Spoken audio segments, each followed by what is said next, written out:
గ్రామసభ వచ్చిన అందరికీ కూడా నమస్తే. ఇక మన గ్రామాన్ని మనం అభివృద్ధి చేసుకోవాలి కదా, దానికి మీ సలహాలు చెప్పండి. ఎవరు దోచిన సలహాలు వాళ్ళు చెప్పండి. అమ్మ సర్పంచ్ అమ్మ, నువ్వు మీటింగ్ పెట్టి బాగానే చెప్తావు కానీ మన ఊళ్ళో బాగా కోళ్ళు ఎగురుతాయి. వాటికి జర స్పీడ్ బ్రేకర్ లేయించవమ్మో జర ముందుగా. సర్పంచ్ అమ్మ, మా భార్యలు బయటికి పోతున్నారు పని చేసుకోనీకి, మేము ఉత్తగా ఉన్నాం ఫ్రీగా.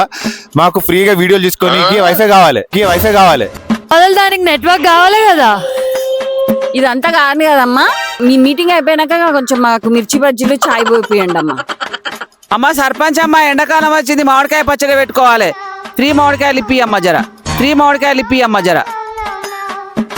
ఇక మీరు చెప్పిన తింటే ఈ ఊరిని బాగుపరచడం ఎవ్వరి వల్ల కాదు, నా వల్ల కాదు, దేవుని వల్ల కూడా కాదు. మీరు ఏం చేసుకుంటారో చేసుకోండి.